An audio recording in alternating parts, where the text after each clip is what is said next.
Daddy put some gravy on his biscuits. I'm pretty sure he meant biscuits.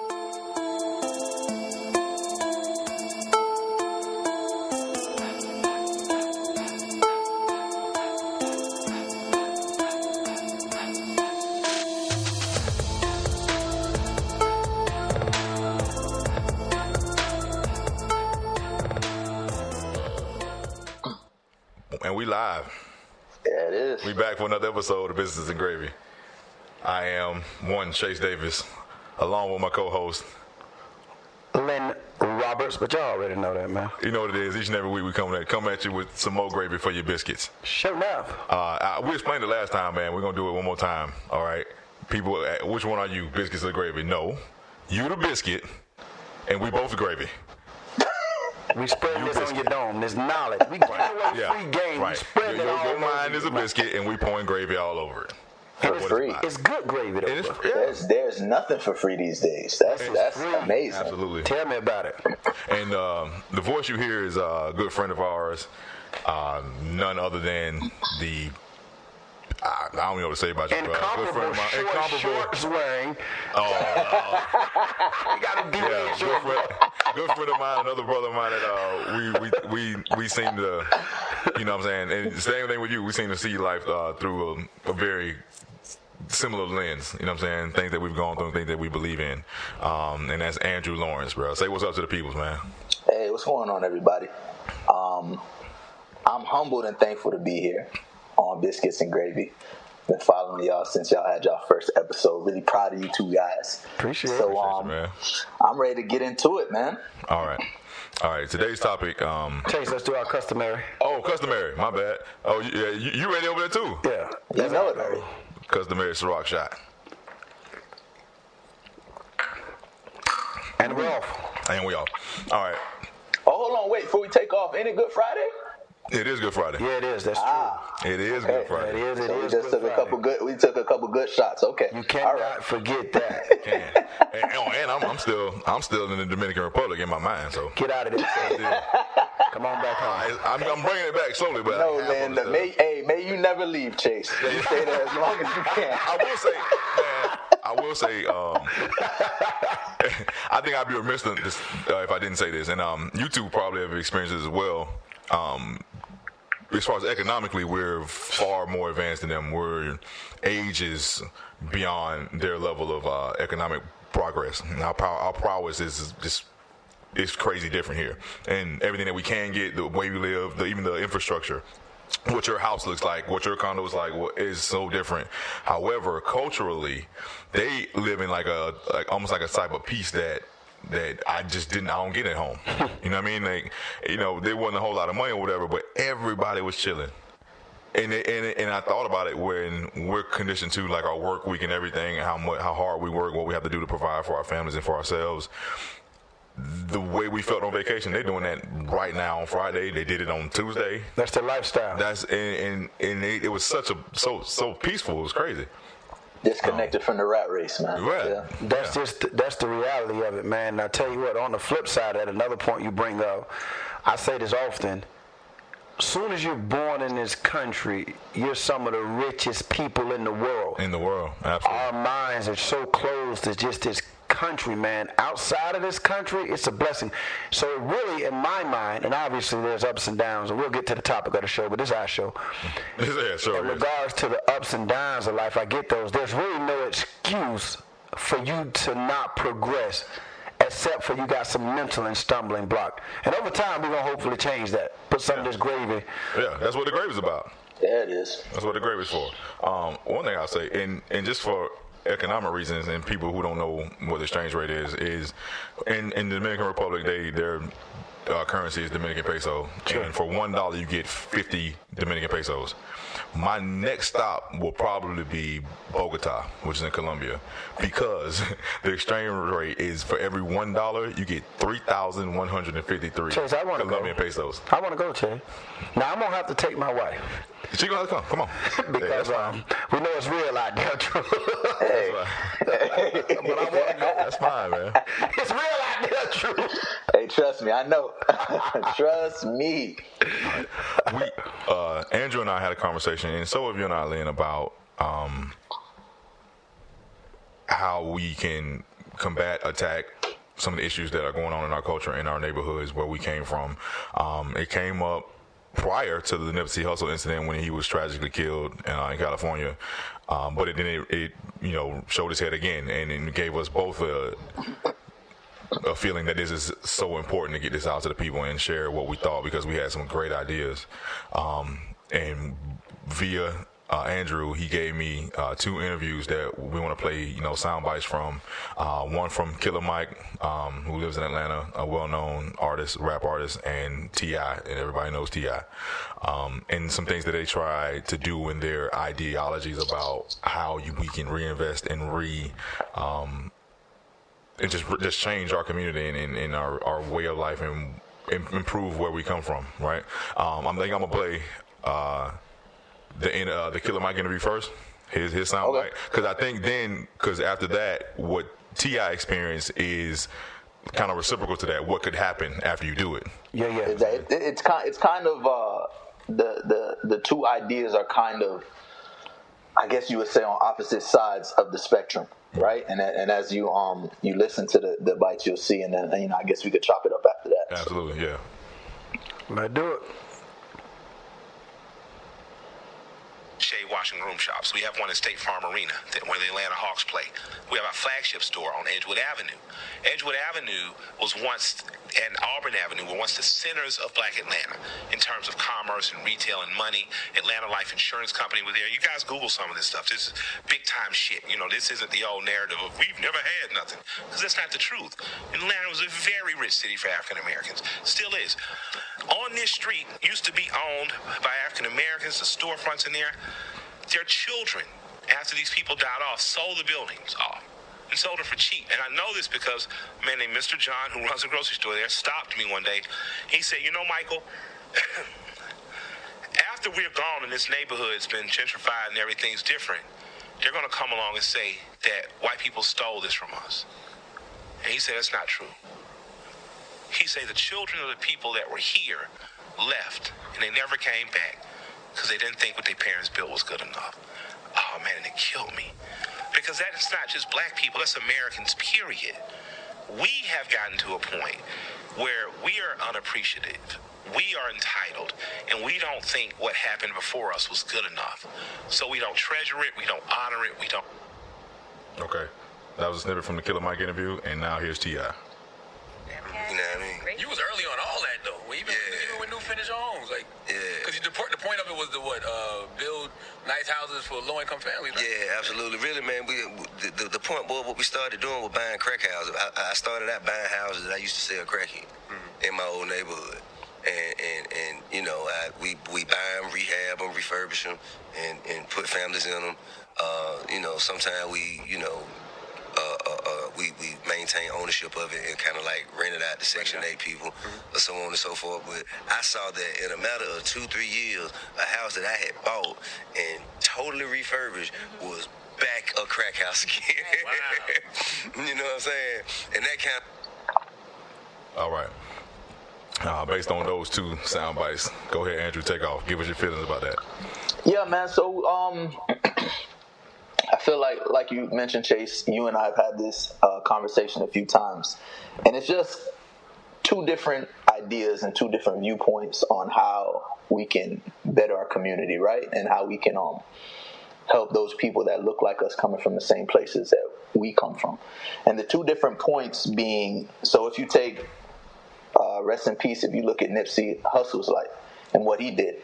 Nipsey passed away. For people who don't know Nipsey, who might be tuning in, who aren't familiar with him, he was a philanthropist. He was a business owner, entrepreneur, father. Owned a storefront out in California in the same neighborhood that he grew up in, and unfortunately was gunned down in front of his store.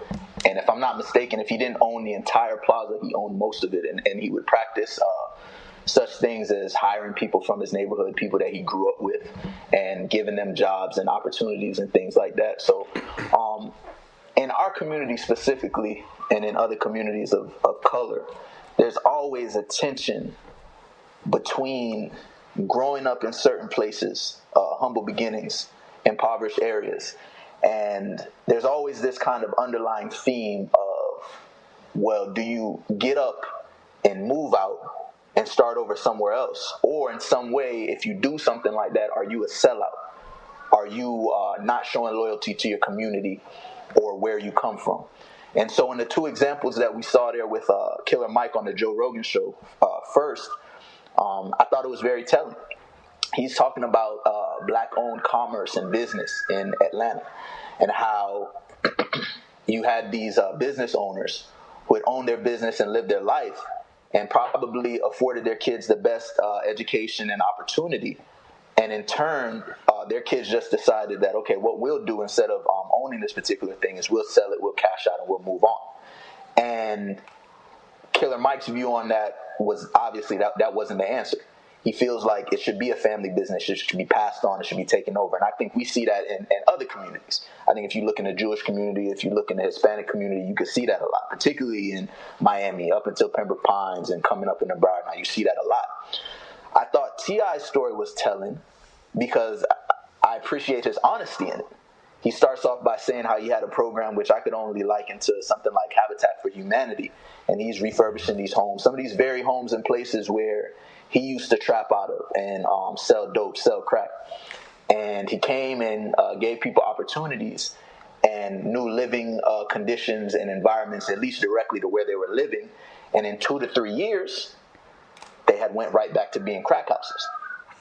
So it's kind of that would be the point of contention, and I guess the point of the topic itself is, where do we feel now in this day and age that we could be the biggest asset to our community? Is it the one side, the other side, or somewhere in the middle? Right. Give the people a bit of a background about you culturally. You know what I'm saying? I know you gave me some information about your mom and okay. Like her job, and you know what I'm saying? And shout out to his pops, too, who live up here.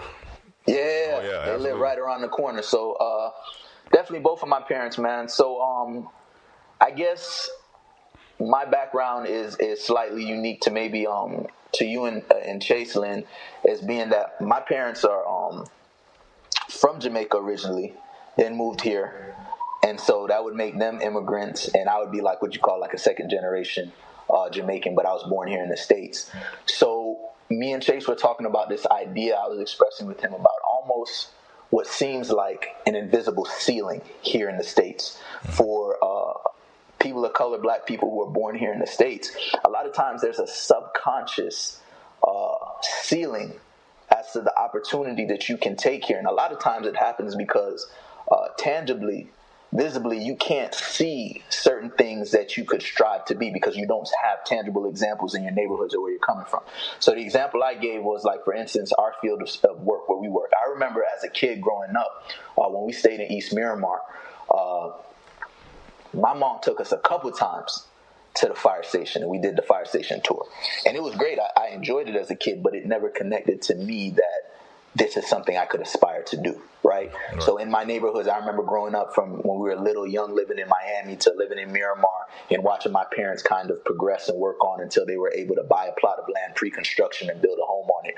I remember through all walks of life, certain professions and jobs were just white people. Just to be plain. My pediatrician, my doctors were white people. The firemen who served my neighborhood were white people. My presidents, for as long as I could remember, were white people. The presidents I've met about and read about in school were white people. So it just never occurred to me.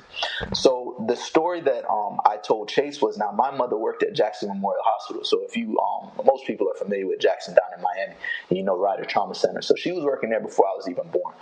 Congrats to her. About 3 years ago, she was able to retire. Good for her. So, congratulations.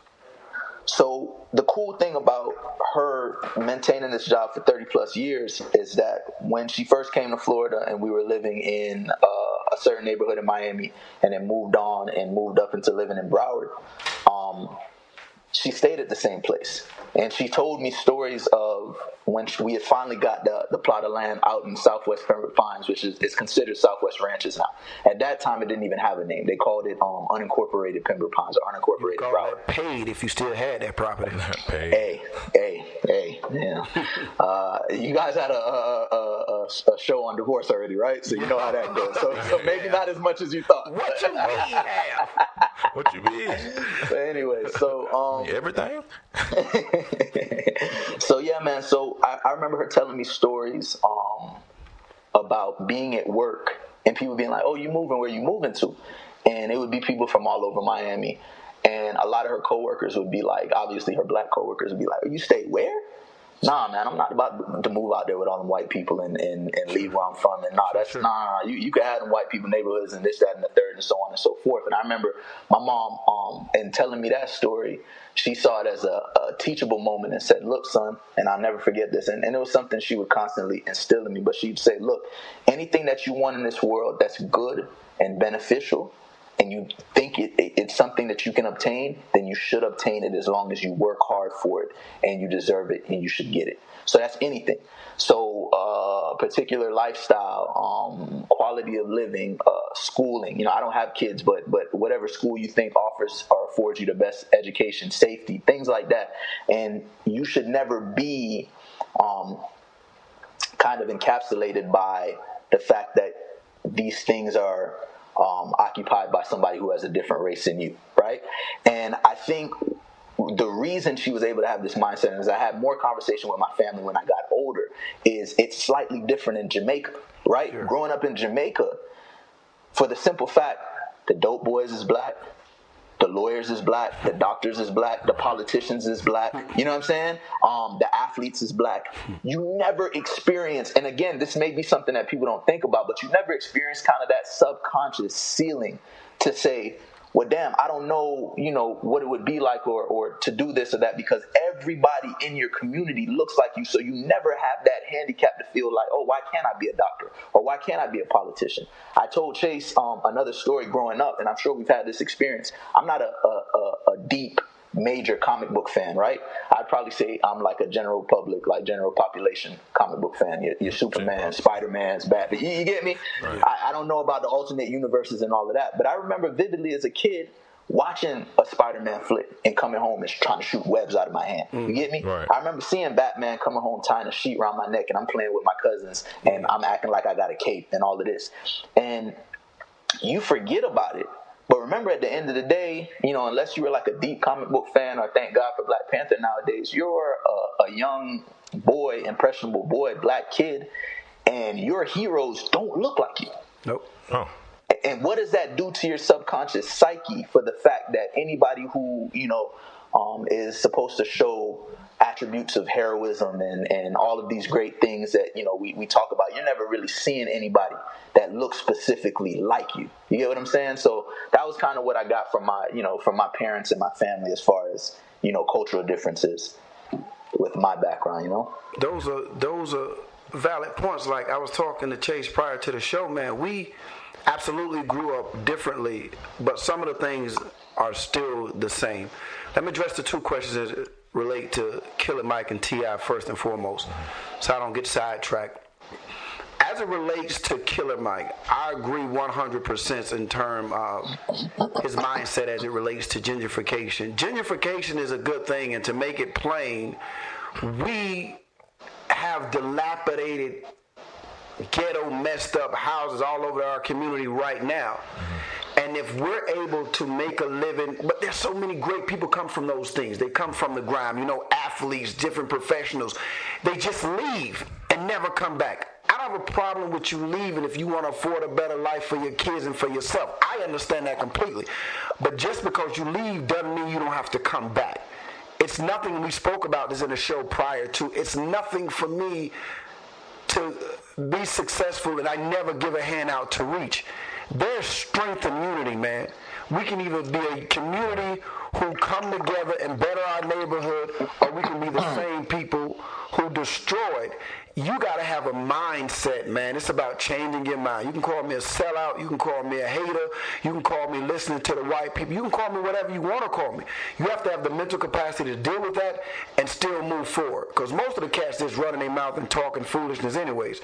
As it relates to Tip, about buying back the property, and then going back 2 or 3 years later, not to mention the financial ramifications that have. Like, I put a lot of money into this house, and now I'm trying to give back, and it's back being dilapidated and destroyed. I wasted a lot of money. We're talking hundreds of thousands of dollars.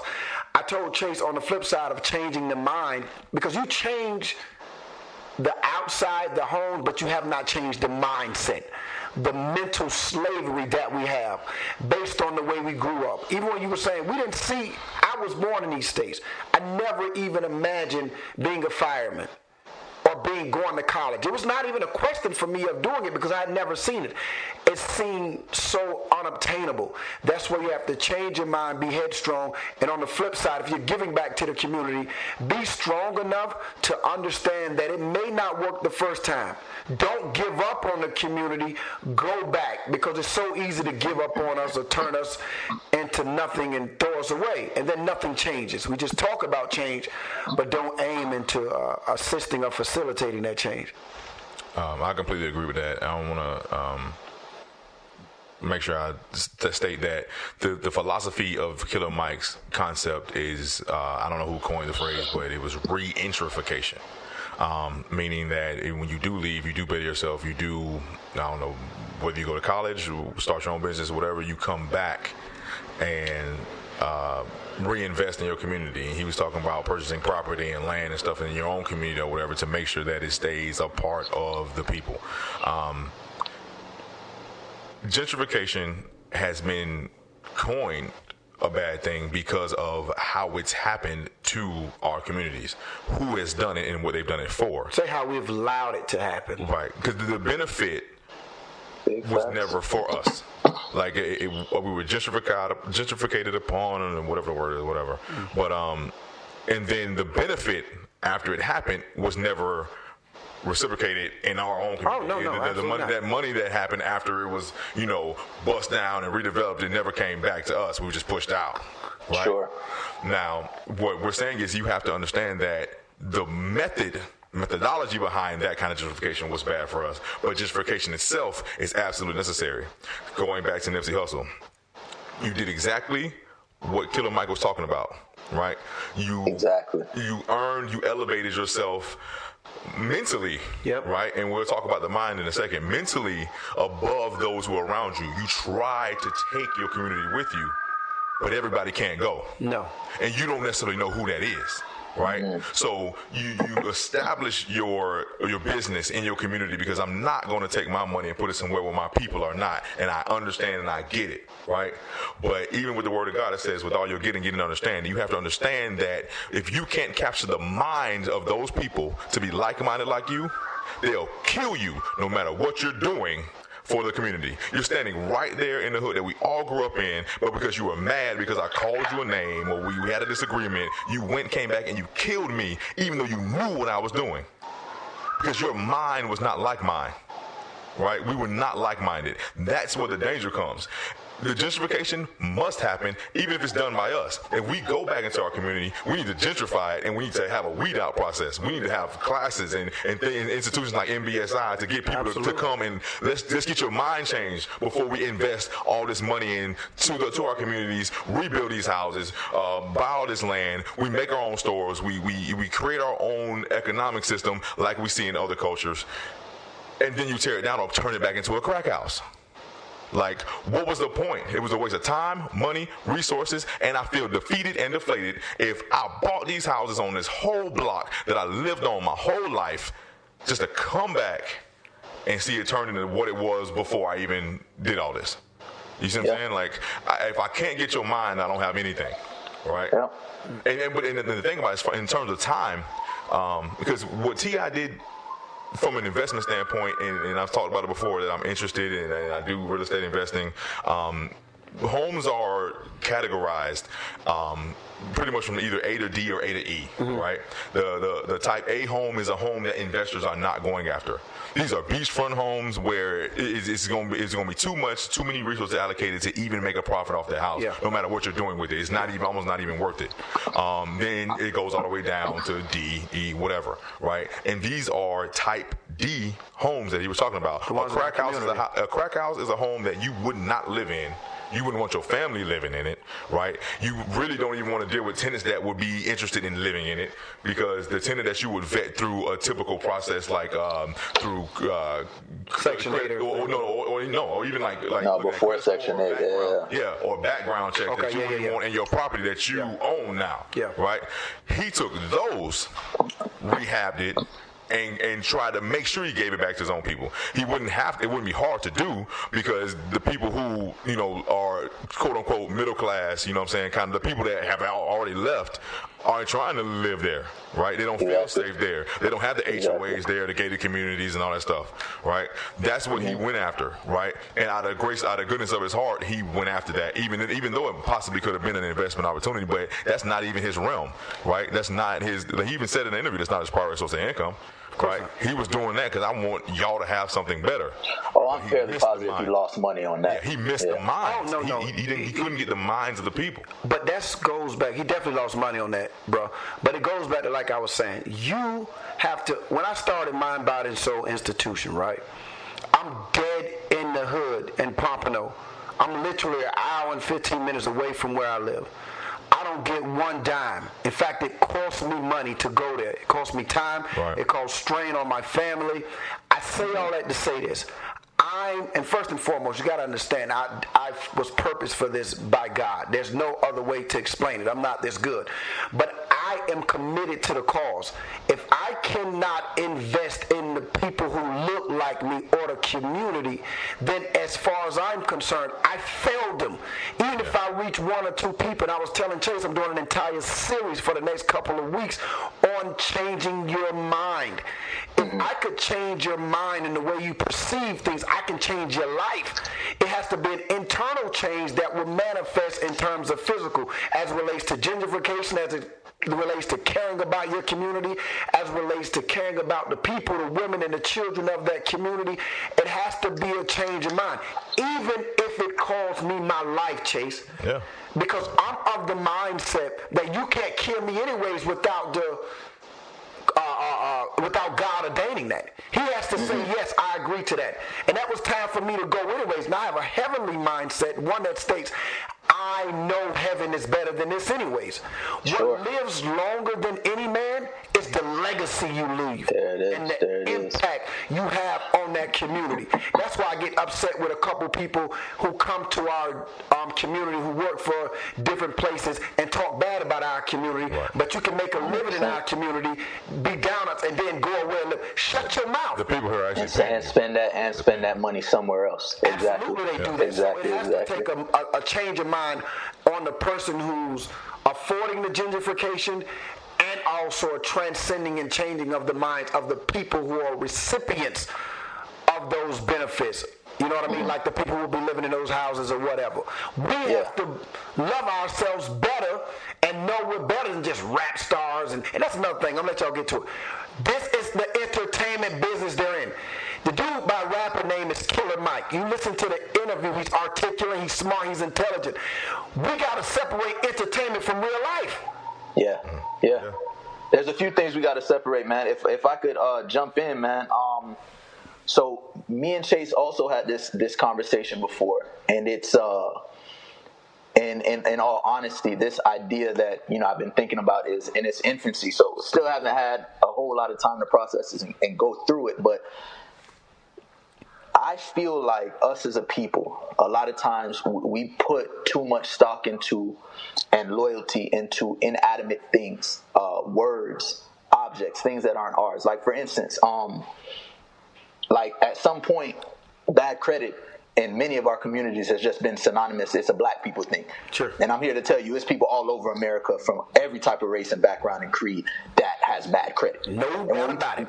When we talk about low income, impoverished areas, remember there's trailer parks across America that's predominantly filled by Caucasian people and things like that. Like there are certain things that we don't have to just stereotypes were created and perhaps projected on us. But like you say, when it comes to changing your mind, we don't have to take ownership of these things because they're not ours. No. So for instance, the same thing you said, to piggyback off of what you just said, how much times have you heard, if somebody's speaking like this or speaking articulate and talking a certain way, they're speaking white.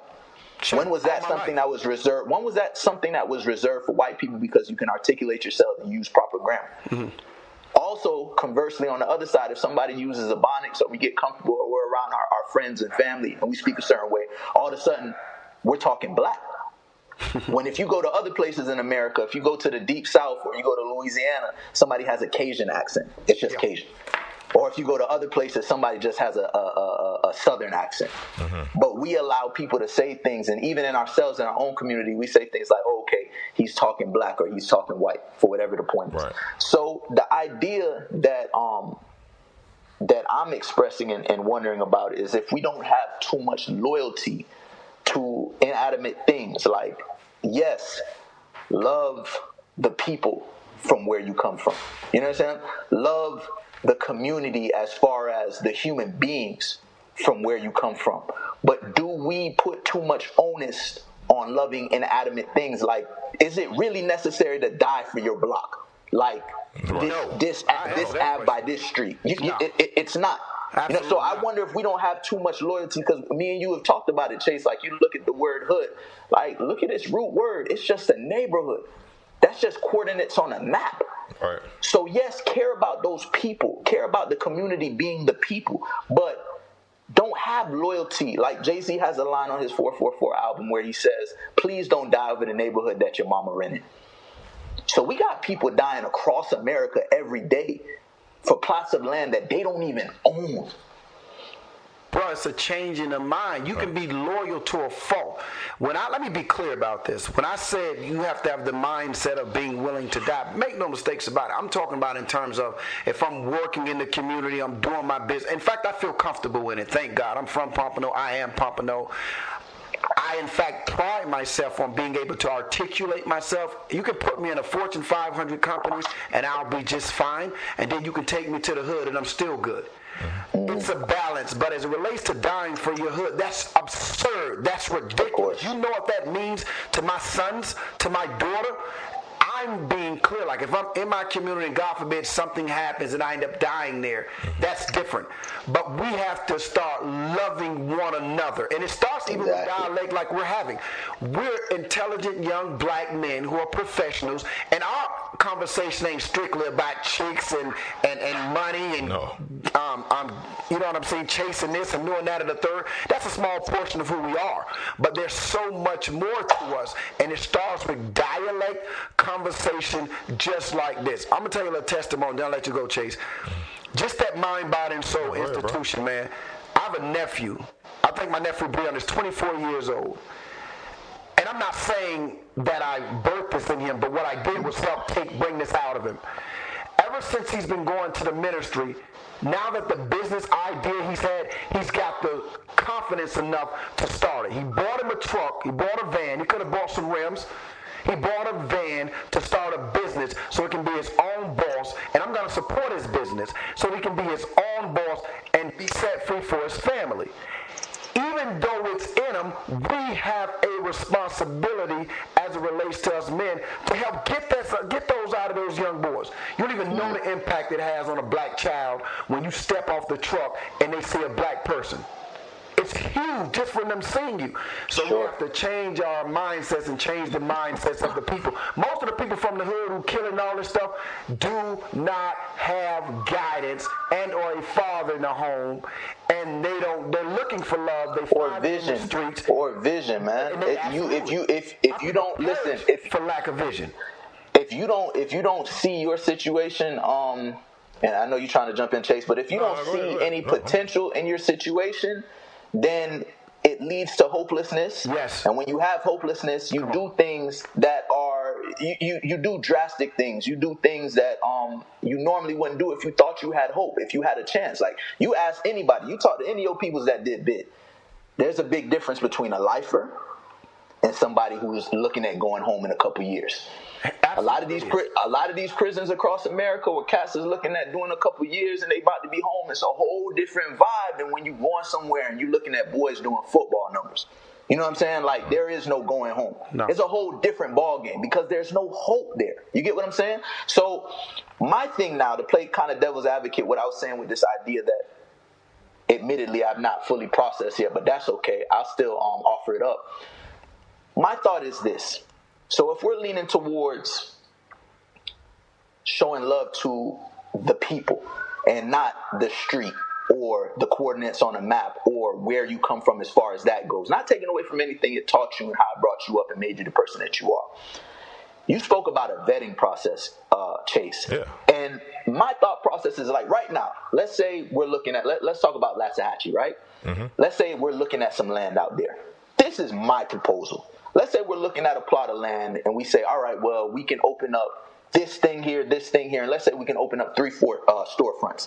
And we realize that this place is about to be booming and affluential, and it's attracting investors and people to come from different areas. What's so bad about setting up something where we can now, like you said, a vetting process, where we can have people coming to these places and we're buying property and we're bringing our people into better socioeconomic situations where we can bring people with us and we can start these new things and say, okay, everybody's doing it. You got people, everybody's trying to get in on this area and start something here. Why don't we have a seat at the table and do things like that? And then the vetting process starts to look like, let's say we have a program for kids or something like that. We're sending buses to Pompano. We sending buses to Norland. We sending buses to West Palm, to Miramar, and we're bringing kids to this program and to these places where different things, they won't have to deal with certain things. Like it's crazy how, as a business owner, you got to deal with making a certain amount of revenue. You got to deal with property taxes. You got to deal with all of these things. Now let's talk about what it's like to be a business owner in the hood. There's a whole nother set of things, including those things that you have to worry about. It's just the reality of what it is. It's just the reality of what it is. When we're talking about the Nipsey Hussle situation, and it even has to be mentioned that, yeah, the reason, he didn't have his security with him that day, like, just think about how asinine that is. That's his backyard. That's his home. Can you imagine if, Lynn, in order to use the bathroom or to go to the kitchen, you need to wait for your security to take you there? That's crazy. Mm-hmm. And you're just trying to do the regular run-of-mill things that any other cultural group would be trying to do. You get what I'm saying? And not that that's always the case or that's always what goes on, but, Lost him for a moment, but he'll come I back. wonder again. Okay, you paused for a moment. Go ahead, bro. Okay, no. And I said, I wonder again if we don't have too much loyalty to the area itself, not the people. Like, I blame Andrew's phone on this one. He pausing himself or he Wi-Fi'd it? He Wi-Fi'd it. Y'all, you still got me now? Yeah, you good now. Okay. And then inevitably, like when you say things like a vetting process, Chase, best believe there's going to be people that don't want to go. Right. Oh, absolutely. No. It's going to be people where you say, hey, bro, we offering these classes, or we doing this, or this type of opportunity, or this swimming pool, or this or that. Just, here go a bus, meet us such and such and such, everything paid for, blah, blah, blah, blah. It's going to be people who look at you and make excuses. Oh, yeah. Yeah, absolutely. So that's just only the thought that I am posing and kind of looking at it from the light where I would say, like, and this might be a conservative number, but I think 90% of the black men and women that we work with have changed their living situation as opposed to how they grew up. And I can't speak to what it's like to have kids. You guys have kids, so you guys can answer whether it's school zone safety, why you guys chose to say, okay, I'm taking my family, and not to disconnect, like you said, Lynn, to always be back and forth, but I'm taking my family and I'm rooting us, I'm planting us in a different environment than where I grew up from. So I wonder if we don't put too much onus on the actual geographical area where we are, and not saying the hell with this area, the hell with this place, let's take our people and let's move on and do something better. Right. I mean, I think you're probably right. Maybe we do have too much influence on an actual geographic area. Because, like you said, the hood, it was just a neighborhood. We coined that term because of, whether it be, just African American lingo in the neighborhood or whatever it is. But yeah, everybody up rule, let's go. You know what I'm saying? Or the people who can be like-minded, let's go, right? And then if our people can have their renewing of their mind and change, then they can come with us. And they'll understand what we're trying to do. We're not just leaving the hood. No, we leave in this state of mind.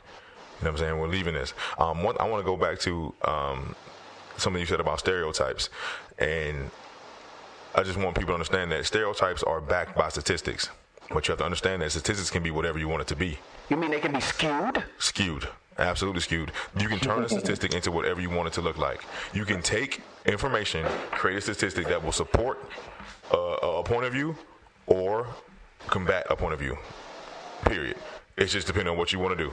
You know what I mean? It's depending on your goal. So when people throw out numbers and stuff like that, especially with percentages, right? I don't want to hear about a percentage of black people. Let's talk about the percentage of America, because it can't be bigger than Caucasian people. It can't be, because we're only, 13% of the population? 11. Oh, 11%. You know what I'm saying? So give me the raw number, right? Give me the raw number when you throw out the statistic. Forget your percentage. I don't care about it. I don't want to hear it. Right. I think in some realms, depending on what you're trying to accomplish, they can be beneficial. But when it comes to a separation, when you're trying to separate one thing from another, give me the raw number. I don't want your percentage. Sure. You know what I'm saying? I don't want it. Another thing is, and I have to go back to this because the elevation or the liberation of African Americans will not be breaking away from other races or cultures, right? It is elevating the quality of what we have to offer, right? And I feel like we don't ask enough questions, right? Whether we haven't learned enough, we don't read enough. You know what I'm saying? You have to ask questions about how things are done, right? When with Businesses and Gravy, I didn't know how to do a podcast, but I had to ask the question. I had to find the information, and it's out there. It's even easier now than it ever has been before. When we started the actual business, you know what I'm saying, well, for NBSI or whatever, how easy was it? We had no idea. Like, it's people right now that hear this show and hear me say this, and I understand. Like, it's easy to start a business. Sure. Easy. You can do it in 30 minutes right now. Oh, an LLC is cake, man. Right now. Nowadays, it's like microwave, man. Right. Quick, fast. Exactly. And in the same spec, when it's coming to starting a business, in the same fashion, knowing what a joint venture is, knowing what a partnership is, knowing what exit clauses are, and especially with the exit clause, I heard this from Bishop T.D. Jakes. He said you have to do the exit clause when things are going right. Of course. So when you do a joint venture, exactly, when you do a joint venture or something like that, and you're going to partner with somebody to protect yourself from all of the things that typically would get us into a gunfight or a fist fight or whatever, legally now we have it written out of what we're going to do if this starts going bad. So we don't have to get into this, this competition about who's more man than whoever or whatever it is. You know what I'm saying? We can go right back to the documents that we have already filed with the state of Florida and say that, okay, you want out of this? This is how we do it. This is how we break this down. This is how we dissolve this business or this venture or whatever we're doing, right? And another thing is we have to learn to feel different about the quality of what we have to offer, right? I haven't said it to your sister yet, but her cakes, if she don't charge more money for them cakes, I told my sister that. I mean, a lot more money. I told her that same cake. Sure. If you go to another place, the same cake, and the quality's impeccable. Sure. And we'll post it. We'll post it on the post that come out with the show. And we try to support our business too. But they are unbelievable, right? The amount of money she charged for that cake, she's getting robbed. She charged 4 times. I told her that directly, Chase. I told her that, but it goes back to her believing of her own worth of what it's worth. Her quality is like none other. It's good. It's how you see. It's how you see, and everything we're saying is the same thing. It's the value that you place on yourself, how you truly see yourself, and just to kind of get back to some of the ideas you were expressing before, Lynn and Chase. I mean, I feel like we shared the same idea, but I think that for me, you've got to see yourself at many times the way God sees you. Sometimes we feel like these things aren't related and they're not connected, and sometimes you want to put God in a Sunday box or whatever the case is. But the truth is, you got to see yourself as what God sees you. Sure. And it's not about being better than anybody else, but it's the true value that you have on yourself. It's the same thing. The same thing that you're speaking about with Lynn's sister. Again, just because it's a topic of the times. Mm-hmm. Nipsey Hussle did something a couple years back where it was, I forget the exact name of it, but it was something like a $100 campaign or something like this. He was selling albums. He had certain albums that he gave away for free streaming. And I want to say a set of 1,000, something like that. Don't quote me on it. He was selling these albums for $100 a pop. Yep. And it was just about a statement to say, this is how much I believe in this product. This is how much I believe in what's going on. If you want to partner with me, if you want to be a part of this, then invest in this and sow this seed in me in the same way. And I think that that's kind of the same attitude that we need to have. And you'll notice I say sharing a seat at the table, because I agree with you, Chase. It's not about us separating or packing up and moving up and doing our own thing. I feel like, especially as children of God, our different cultures, we have something to add and bring to the table. Sure. You get what I'm saying? And I think that, believe it or not, you could look at it negatively, but in our profession, being firemen, it's traditionally mostly white people that work in our profession. Yes, and I feel like males, Caucasian males. I feel like by us living or working for Pompano, we have probably, outside of some counties, we have the biggest mix of people that we work with. And I've seen on plenty of occasions the positive things that come from that, from different cultures meshing and saying, even, especially around the dinner table, okay, we eat this or these spices or so, I've never had this before. And wow, blah, blah, blah. And I feel like there's so much positive things that can come from this. And when you have instances where people can kind of live together and do life together, and you start to see, well, damn, maybe some of these stereotypes that I was hearing growing up are untrue. Because I'm with these people, and we all desire the same thing. We all desire the best things for our kids. We all desire for safety for our families. We all desire to progress and do better. And sometimes the only way to see some of these things as they are is to integrate and to be together. But I feel like it's important for us to have a true seat at the table, and we can't look for nobody else to help us have that. We need to do it at our own. So we can no longer afford, in my opinion, to see something that's beneficial and something that's about to happen and say, well, no, I'm not going to do that or do this because racially it looks like this. I don't want in on that business deal because I don't see anybody else that looks like me. Somebody's got to step up first and do it, and then say, okay, boom, I'm bringing my people with us, and this is what we're going to do. There's actually, ironically enough, a buddy of mine, in conjunction with what Killer Mike does on the show Triggered, they do something called, I can't remember, I don't know if they call it Freedom Fridays or what, but every Friday, him and his family, he lives in Coral Springs, born and raised in Fort Lauderdale, but lives in Coral Springs now. Every Friday, they try to invest in black business. They try to spread money in black business. And there's a barbecue shop that they go to in Coral Springs, and ironically, I'm picking myself in the left, I don't remember the name. The guy who owns the place owns a barbecue spot in Pompano too. And so every Friday, they go to his other location in Coral Springs and break bread and make money. And I feel like the solution is going to lie somewhere around there. Having our roots and having resources in our neighborhoods that we were grown with, but also not being afraid to venture out and say, hey, look, I'll hire people from our neighborhood and bring them over here. Because sometimes you get around people that are in places where you want to go, and not sometimes, most times, you get around people who are in places where you want to go and you pick up things.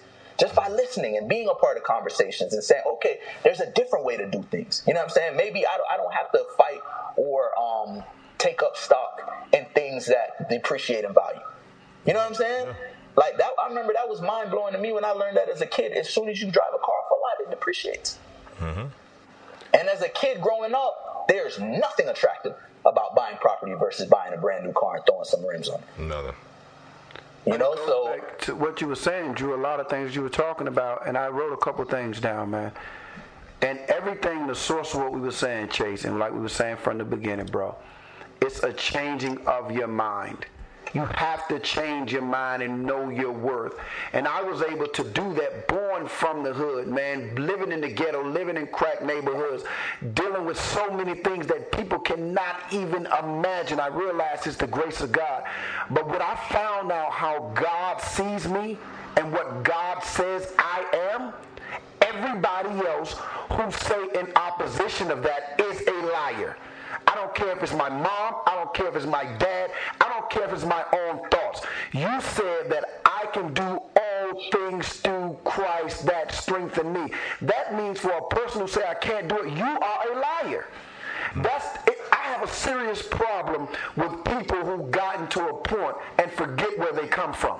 Mm-hmm. It's one thing to move out if that's what you want to do. I get it. But with that being said, just because you move away don't mean you stay away. Right. You move away, you do not stay away, and you help make a way. That's your obligation to the next generation. You have to care about your legacy more than you care about the material foolishness. And I say it all the time. If I'm only known for being a good father, being a good husband, and trust me, I wasn't always that, being a good person, that's it. That's it. I've done nothing as far as I'm concerned. And even as it relates to educating yourself with credit, I post on Facebook, and I do a lot. There's nothing I post on Facebook that I have not thought about and calculated first. I'm not just jumping out there. I said a 775 credit score will outlast the bag. No hate, just educating. I'm trying to change your mind. Even if you dealt a bad hand and nobody will give you an opportunity and you got to go and hustle on the streets, I totally disagree with it. But do that for a moment to get you to where you need to be. Get you to it, but it comes with a changing of mind. And if we do not change people's mind and educate people, then we lose. Nipsey Hussle will never die based on the legacy he's left, and also way more people are opening their eyes to him now that he's dead. Not saying that that's not terrible, that is, but I truly believe that God puts certain people on the earth to serve a purpose, and after that purpose is served, it's just a transition to the next life. Simple as that, in my opinion. That is the reason why I got up and started an institution called Mind, Body, Soul Institution. I'm going to give you this free knowledge. I'm going to implant it right into the place where I was raised. It's bigger and not just, nor is it a church, because I'm not judging anybody. I'm loving everybody, and I'm going to teach you the way to be successful in this life and to change the perspective, the perspective of how people see us, because we're better than what they show on television. We're way better than that, and it starts with us caring about one another. And one final thing I want to say, and we can wrap it up, whatever y'all can say, y'all final comments and stuff like that, because we working on an hour. We've been trying to condense the show, and we just can't. We'll make it 2 shows if need be, man. We get it rolling, and it's just... We'll make it 2 shows. We get it rolling, bro, and it just don't stop, bro. It happens every week. It's got to be every week, man. Take the limits off us. Take the limits. Hey, wait, we can make it back. Whatever you want to do, bro. I don't care. 3 shows. I don't care, bro. It's like there's no restraint to this. We just go at it. But and I came up with this concept probably over the last year, man. And the word no is powerful. Right? No, it can be so limiting, right? No can like destroy dreams. And I think that when people aspire to do stuff or whatever, they will run into a lot of no's, but not understanding that those no's are blessings. Right? No is not a word, it's an acronym, and it stands for next option. That's all it means. You tell me no, that means next option. What you won't do, somebody else will. Somebody else will partner with me on this. Somebody else will support this venture. Somebody else will support my dream. Somebody else will feel like me and want to get in business with me, will want to get behind my back the same day with NBSI, Business and Gravy, you know what I'm saying, and everything. And yes is not so far from no. I'd rather have a maybe over a yes.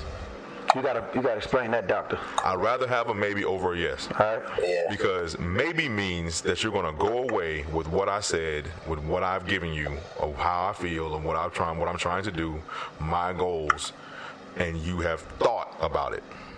You've thought about it, you've processed it, you've made a decision, whether it be calculated when it comes to finances, whether it be spiritually, culturally, whether you can when it comes to time. Do you have the talent? Do you have the time to give talent to this, that you can help empower this? Can you be committed to it? You thought about all that stuff before you came back with a yes.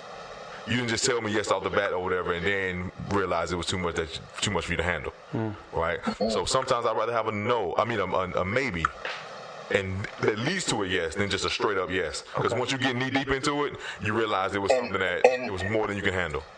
Exactly. In this instance, but let's just disclaimer for all the men out there. If she say no, that means no. Oh, that's no. If she say maybe, that means no. Yeah, that's right. Yeah, that's me. Maybe means no. Only if she say yes. It is an absolute no. Don't be out here playing. Now, we're going to try again. And once you say yes, get it right. Yeah. Write it down. I'm making a contract right now. Don't set up people out here. Somebody Please like don't what set they them up. said. Look, them cats you trying to set up already. They already sick and rapists probably anyway. Listen, bro. If she say no, If she say maybe, just fall back. Just fall back. Fall away. Again, Fall arrest her. maybe she will. Look, man, hey, you can write your own contract. Look, you working with a note, you got a pen that you just pulled out of your phone. I got an Apple Pencil. Write your own contract. Write it up. Sign this. Sign here. Sign here. Hey. Bring a notary with you. And speaking of notaries and trademarks, man, I just looked up no next option. So far, nothing came up on the first page of Google. So there it is. I'm gonna leave that with you, Chase. There it is. It sounds like a movement. It sounds like a T-shirt. It sounds like to me. Write it down. That's me split it between the three of us. Listen, tell me. Hey, there you go. I'm glad you put that up, brother. If you don't believe in yourself, man, if you don't believe in yourself, you will be exactly what you believe you are. And that means you're less. That means you're never good enough. For anybody under the sound of my breath, and I don't care what color you are absolutely what God made you to be, and there's no such thing as being put on this earth by accident. There's a purpose within you.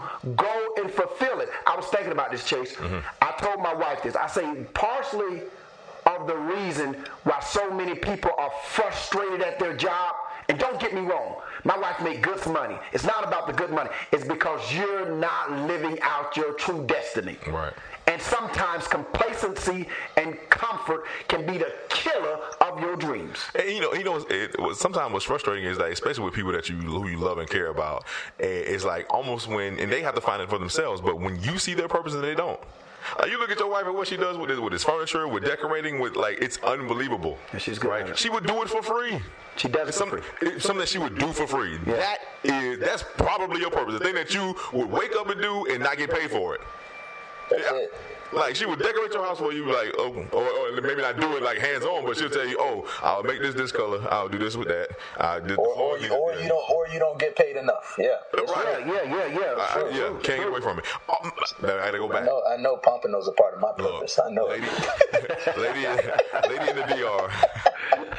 Oh my God. Boy, look here. There's a lady in the DR. We ate at her little restaurant along the beach in Sosua. And she was out there like cracking people's neck, all kinds of stuff, like giving like crazy back massage. She was like strong. She was heavy handed and everything. I was like, man, I posted a picture. I was like, Big Mama was trying to kill me. That's that mongoose. She opened this little tiny restaurant, some of the best like chicken I've ever had. Came out of there. And she used to be a chiropractor. That's how she was like.